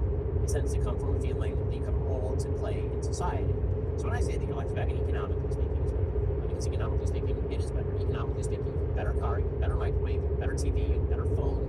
And then when people talk about the housing crisis, the housing shortage, the reality is the average single-family home, you're comparing very often apples to oranges. The size of a single-family home right now is like 40% bigger than it was back in the 1950s. If you look at houses that were built in the 1950s, in fact, the size of this room that we're in, tiny, the kind of house that I grew up in. And I grew up in like a 1,400 square foot house, 1,200. Well, I think it's actually an 1,100 or 1,200 square foot house in Burbank, California, with 3 sisters, 1 bedroom for us, one for my parents, 1 bathroom, and then that's going to be a normal sized house. That wasn't like impoverished. Like the quality of life economically is in terms of happiness. Economics doesn't also lead to happiness, obviously. And you know a lot of people who are not particularly rich who are very, very happy, and you meet a lot of people who are very, very rich, billionaires, who are deeply unhappy and have screwed up their lives beyond all recognition. And in fact, every time there's a study of which countries are happiest, it's fascinating to see which countries consider themselves really, really happy. The one that always sort of sticks out like a sore thumb is not the Nordic countries, where again there's kind of high levels of homogeneity and a good level of income in Norway thanks to the giant gas deposits. But the one that sticks out like a sore thumb is Israel. They're constantly under attack and rank in the top 10 in happiness every single time. That's crazy. I mean, if you've ever been to Israel, it's rockets. I mean, literally, my parents are there right now. At any moment, they may have to hear an alarm and then go into a safe room. People in Israel are happy because they have a sense of purpose, and that sense of purpose tends to come from social fabric. It tends to come from the connections and roles that you play in your life. So this is one of the mistakes I think the right makes too. The right will look at social disconnectedness and be like, if we changed our tariff policy, then that would fix it. Or if we had more tariffs and we brought manufacturing jobs back to the Rust Belt, that would fix it. No, first of all, that's not going to bring enough manufacturing jobs back to the Rust Belt to actually make a market difference, and it's going to raise companies' prices. But more importantly, the problem is not that the jobs left the Rust Belt. That's a problem. The bigger problem is that the churches left the Rust Belt. Tim Carney, who's written an entire book called The Alienated America, compared economically the area of Wisconsin with very high levels of happiness and social connectedness with an area of Ohio. And ownership in both these places are exactly the same. One is completely desolate and one is thriving. And the question is why, and the answer is because one has a pretty thriving church. It turns out that sort of stuff really makes a difference in people's lives. I hate to interrupt you on this, but and technology these days is everywhere from what medicine, self-driving cars, and business efficiency, and internet. It's coming very soon. The problem is that AI requires a lot of speed processing power, so how are you supposed to compete without costs spiraling out of control? Let's find an upgrade to the next generation of the cloud, or cloud infrastructure, or RFLOX, or OCI. OCI is a blazing fast and secure platform. Infrastructure, database, application development, and AI machine learning. So OCI costs 50% less and 80% less for networks. So see, pile them up. Thousands of businesses have already upgraded to OCI, including MGM Resorts, specialized pipes, and fireworks. Right now, Oracle is offering to cover your cloud bill if you move to OCI. This is for only US customers with minimum financial commitment, and the offer ends December 31st, 2024. So see if your company qualifies for this very special offer. Oracle.com/iced. That is Oracle.com/iced. Thank you so much to OCI for sponsoring this episode of the Battery Podcast. Now, going back to financial literacy, it said that Bell has $800 to $1.7 million invested, cash holdings of $500,000 to $1 million, and a house worth $5 million in property. And this is proper disclosure. So there's a chance she has a lot more than this that's in an irrevocable trust somewhere that technically she doesn't own, but she has access. Possible, but the reality is that I wonder how much that wealth is also held in joy with Emhoff. Right, Emhoff is a very high-ranking entertainment lawyer in Los Angeles. Obviously, he's pretty wealthy. We come living on a government salary pretty much her entire life from the time that she left law school. So, you know, the idea that she was able to afford a $5 million house in Brentwood on a government salary, a little hard to explain why that would be. But Emhoff has an independent wealth of his own. He's partner in major law firms. Yeah, I got Tim Walz, of course, no investments whatsoever. It's just Tim Walz, he's a joke of the candidate, a joke of the governor, and the fact that we elect people who don't know what a venture. I don't know what a venture capitalist is. I'm sorry, that's crazy. There's no reason that he was saying that in a sense. I like to think that he kind of knows what venture capitalist is. It's humorous if he said it in a figurative sense. If he says it in a literal sense, I don't care your saying, but he says it in a figurative sense, meaning like, I don't even know what a venture capitalist does to earn his money. That's so much worse. Because what that's saying is that a venture capitalist is essentially a leech on society who needs to be punished for the venture capitalist, right? Because the idea is, I know what they do. What they do is they invest in companies, and sometimes the companies succeed and sometimes they fail. And I don't even know what he does. He builds companies, provides the capital that allows companies to get started. That's what a venture capital. If you don't understand the importance of that, right? If you can read one of the things he said, he doesn't understand what it is, or you don't understand the importance of the thing. It's worse if he doesn't understand the importance of the thing. I mean, I think he was trying to come off more like as we discussed, most people are financially illiterate, so they're like, I don't know what a venture capitalist is. I have some kind of works for long. I agree with you. I think most people see venture capital as legions. They see it as nice things, talking about trade algorithms. That's like the negatively connotative. But if he says that, he's reinforcing the idea that, hey, Mr. Guy, like, I mean, I agree, and I think that that's really bad. I don't like politicians who pander to the American people along the lines of ignorance. I don't like it on either side. I see this all the time. You know, my personal opinion that I hate the most is when politicians will say they're out. They are out to get you, and your own fails and your failures in your life are probably the result of some shadowy conspiracy that's out to get you. Okay, that may be true.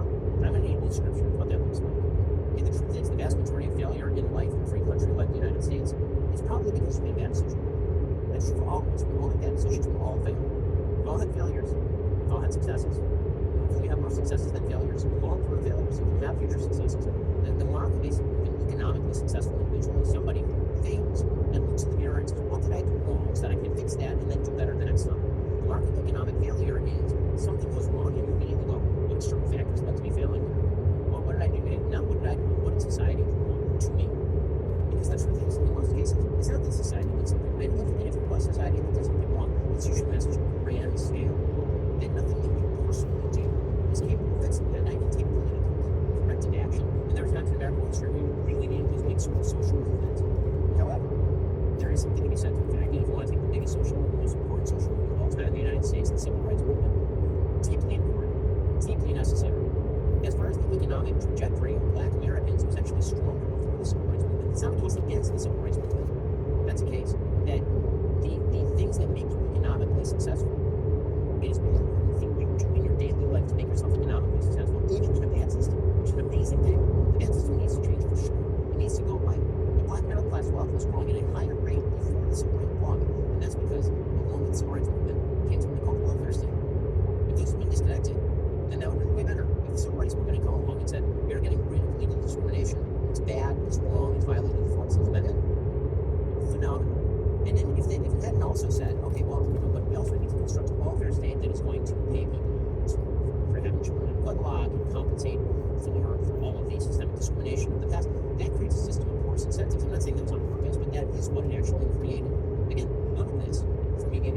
is a case against the Civil Rights Act or against the Civil Rights Movement, which is a wonderful, necessary, absolutely morally just thing. It is the case that when it comes to individual decision making, the single most important thing you can do in your life is to build wealth, is to make good individual decisions. And nothing you do politically is going to equate to those things in 99.99999% of cases. So what do you think some of the biggest non-issues are today that are being discussed too much? Wealth inequality. I think wealth inequality is a horseshit issue. I think it's stupid. I think on its face it's stupid.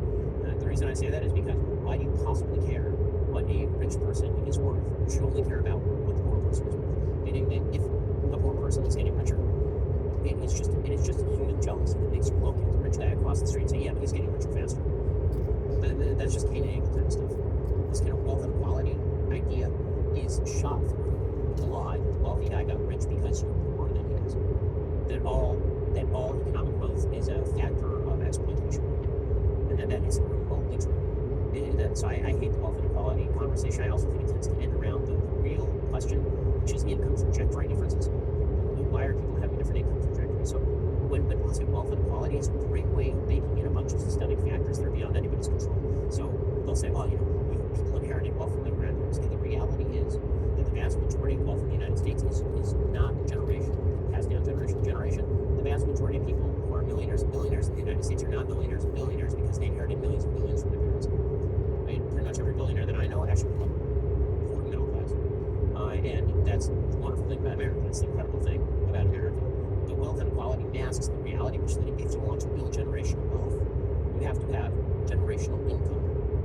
And then you have to generate generational income for your company. And then you have wealth in your company because you own stock in something that's creating generational income. And I care much more about income than wealth, because wealth is sort of the stagnant measurement of income. It's interesting because that's actually something that surprisingly, I still understand Graham's got a lot of paying for, which is some of his most popular videos are you skip out of Starbucks every day, you just put $5 into a Roth IRA or an index fund in 40 years, you'll have $1.6 million, like based off of 100 years of data of returns of the S&P 500. He gets hate for that when he's promoting something that's like clearly just Well, I think when I do things to save money, and they say, why is he doing this to save money? He's worth so much. They hate on the idea that like I'd rather still make coffee.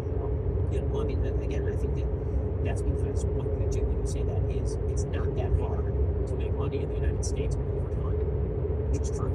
But what does that do? It throws the responsibility for making money back on the person who couldn't put the $5 bill back in their pocket instead of showing it at Starbucks. And that's what people don't like. They get very angry when they're told that perhaps you want to make a different decision. They like it much better when they're told the system is screwing you, and that's the reason why you're spending so much money at Starbucks. Instead of asking the question you're asking, which is, do you really have to spend the money at Starbucks, or could you just go down to the local Publix and pick up like a bag of ground beans and then just make it at home, like French fries, and just do that over and over and over and save money? Like that's the thing. People, all human beings, right, left, center, we all have an innate desire, and it's a bad part of us that wants to shirk responsibility and suggest that our failures are not our own. And that's why you have to cultivate virtue. This is why virtue is a very, very important thing. Again, I'll come back to the religious point. It's the difference between one of the things that's happened in our society that's really, really bad and dark is that the government has replaced church in society. And I mean that in terms of the economic functionality of church. Forget about the God of it. Okay, forget about the religion. The way that it works in my synagogue is when somebody loses their job, first, everybody gets together and we start a meal train to make sure that person is taken care of, their kids are taken care of, and all of that. And then we start putting out feelers to get that person a job because we know that person, we know their kids. But the person who's receiving all of this understands that this is actually a burden on the rest of the community, right? They know the person who's signing on the check and the person who's doing the meal train, which requires gratitude. And it also means that they don't want to take that always, right? They would like to not take it, actually. They would like to go and get the job.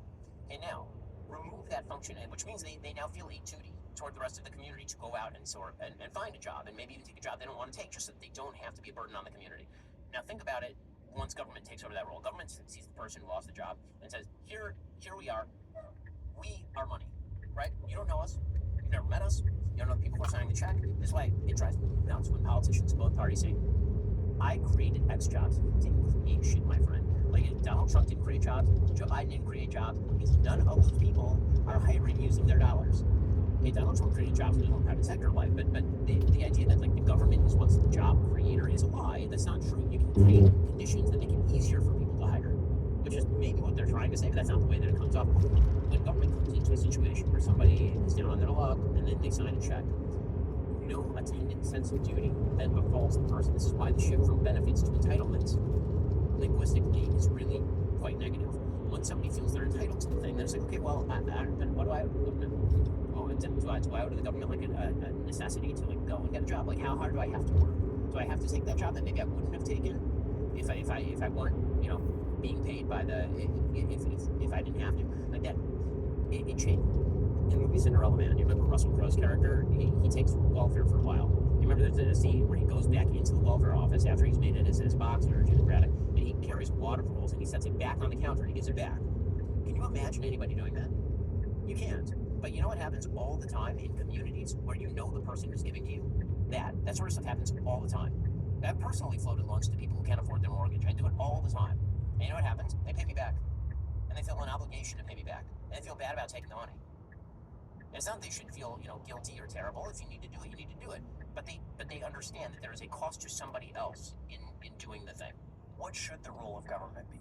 And where should it end? And so I think that it's different at different levels of government. I don't think the federal government has the same function as the local government. So I sort of have a basic formula, which is that the more homogenous a community is, the more local government can set the rules for the community. And the less it actually needs to, because people tend to agree more. When people tend to agree more, there are fewer stated rules, but more actual social fabric. Right, exactly. So like in your family, there's not like a list of laws in your family, in your house, but everybody kind of knows what the rules are because you live in the same house. And the same thing happens to hold true in your community. You kind of all know informally what the rules are, and it's sort of enforced by social sanction. But if those laws were to be passed that sort of state the social sanction, it wouldn't make much of a difference because everyone's abiding by it anyway. And I think that that's fine. I think that it's good that people get to live how they want to live communally, because we're not just individuals. We also want to live in communities of our own making with those rules. Think of an HOA. Right? HOAs are super annoying and they're really irritating, but also they make sure that all the lawns in the neighborhood are clean. So is that like a bad? Are HOAs bad? I don't think HOAs are bad. You volunteered in, you can volunteer out. You can escape the HOA if you don't want to live there. So on a local level, I think that there's a case to be made that because you have a larger role in changing sort of how the government is done, and because you can leave if you don't like it, then the government could do more, but won't have to do as much. And as you keep abstracting up the chain, the government should do less and less. Because there's less and less agreement about doing those things, and then it turns into just a game of majority cramming it down on minorities. The more heterogeneous a community becomes, like the United States, the more you have one giant government at the top saying rules for everyone, the more people are going to buck against that system. Right? So ironically, you can set lots of rules at the local level and get no pushback against the system. But if you set those rules at the top level, you get tons of pushback against the system, and you probably should. The HOA example is a really interesting one. I've never thought about it like that. One of the things that people are discussing right now is the mainstream concern that this could be the last election. Now, I know that you talked, I think, with Sam Harris about this, that's complete BS and that people shouldn't be believing that because it's a dangerous thought. But I'm kind of paraphrasing Elon Musk's sentiment right here. He says the basic belief is based on the number of migrants that would have come in. If legalized and allowed to vote, would most likely vote overwhelmingly Democrat, and then the United States could become California politically because Democratic power would remain uncontested. What are your thoughts on that? Is that a genuine concern? That's certainly a genuine concern. It's not the equivalent of saying this is the last election. I mean, like, I don't think Elon's just going to go take his ball and go home if Kamala Harris wins the election. I think that very few of the people who claim that this is the last election ever are going to quit their jobs as political commentators and just say, well, I guess it's over now. I'm going to go home and take the Rod Dreher Benedict option and go live on my farm. Like that's not a thing that's going to happen. Like a contested election. Even that, I hesitate to say. I mean, if you look at the history of the United States, the Democratic Party's dominance in Congress stretched from the FDR era all the way to 1994. There's like 15 years of uninterrupted Democratic dominance of the Congress of the United States, and then Republicans won. So that is to say that things tend to move and they tend to shift, and also it depends on what level of government you're talking about. Like, am I super worried? We're in Florida right now. Am I worried that Florida is going to be like Kamala Harris's precinct of fun? Like, no, I don't think that's the case. I mean, thank God for the federal structure. I think it's a little harder to change the systems than Kamala would like it to. Am I worried about all that stuff? Of course. I mean, I think that, yeah, I'm not worried about the legalization of 20 million illegal immigrants. I think that the supposition that all of these people, again, should vote for Democrats, that's been shown not to be true. It's a shift in Hispanic voters in our lifetime in elections. So, again, I think it's very hard to project out 20 years into the future where things are going to be. So I think that in the immediate term, it's really, really bad what Democrats are attempting to do by saying that Kamala has said she's going to kill the filibuster.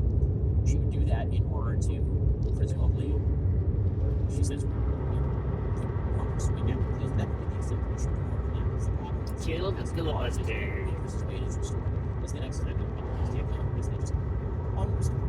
Versus Wayne interest kicks back down. By the way, you just passed a federal law along those lines. My guess is the Supreme Court strikes it down and says that the federal government does not have the power to regulate in large scale on abortion, and this is a state issue, which is kind of what they said actually in the decision. What I'm more worried about is systemic changes to the actual institution. So I'm worried that Kamala Harris comes in, she says, let's get rid of the filibuster, and now let's immediately add 2 states. So now we have 2 more senators from Puerto Rico and 2 more senators from DC. And so suddenly you have a massive imbalance in the United States Senate, which is typically not the way you've added states. If you look historically, the United States typically added 2 states at a time, 1 Democrat, 1 Republican. So this is why Alaska and Hawaii came in at the same time. Ironically, Alaska was a Democratic state, Hawaii was a Republican state at the time. And again, things change. You've seen how that's flipped.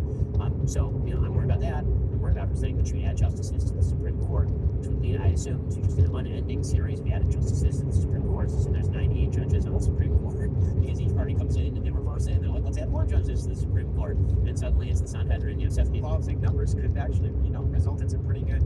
I feel like the written decisions are going to be kind of a mess. But it's those sorts of things keep me up at night, and I think are really a problem. I'm obviously worried as Elon is about the legalization of this many people, especially in a sort of near term, immediate term, without any sort of assimilative process. But again, I think that it is dangerous in a democracy to say this is the last election because the or is the next thing that comes. Or what? Or what? What's the alternative? So let's say, what are we supposed to do now? If this is the last election, then that starts to justify things like, okay, am I supposed to pick up a gun? What am I supposed to do? Because resistance to tyranny is pretty well ingrained in the American bloodstream. If the idea is that Donald Trump, this is, I think, what you're seeing right now. From negative 24% to made it with positive 8%. Not too bad. Left with 86%, I think. Still stopping for no one at the crosswalk. We're gonna get hit in the back. Come on. That makes sense. Other than that, you did really well. Full self-driving 12.6.4. On the planet right now, one of my biggest fears Trying to get me in trouble. and like the super profit There's no security behind me. catastrophic that would be if Elon was actually behind those doors. That would first of all great movie, but also I don't think I know it's possible with all the data with the Neuralink and all of that stuff. I'm just saying there could be a different side of the company. I don't believe so, but it would be fascinating. I'd love it. Don't see any there. What's something about Elon? Maybe possibly one there. So the thing about Elon, I think we do see this publicly. Don't see any here.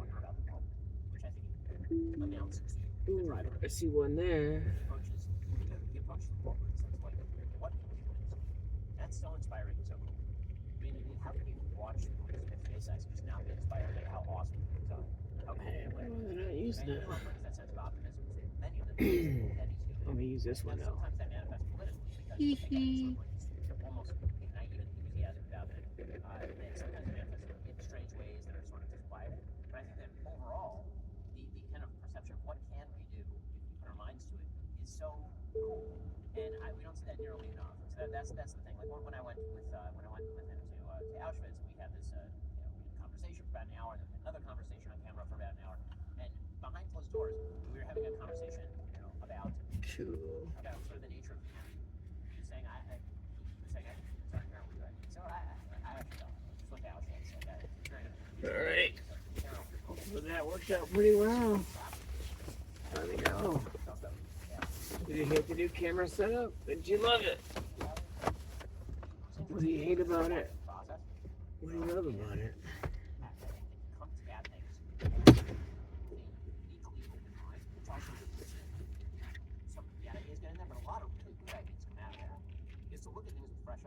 One of the things he said, we were talking about the Cybertrucks. My son is an enormous Elon fan. He's 8 years old. Loves Elon, loves SpaceX, loves Tesla, like super into it. And since the time he was 3, Tesla was in his life. And my son started a little golf ball business where he would go to golf course, used golf balls, sold them, and he made like $400 or $500. He's like, well, what should I do with this? And I was like, should buy some stock. He's like, how much is Tesla stock? Right? That's A great day today. So he Here's the tone. I was telling Elon, like, my son loves the Cybertruck. And he was like, well, of course he loves this. I made the Cybertruck for 6-year-old kids to think it's cool. Which is like, that's a terrible impression, but like that approach, which is like, what if I just make cool shit that people like? That's awesome. That's really cool.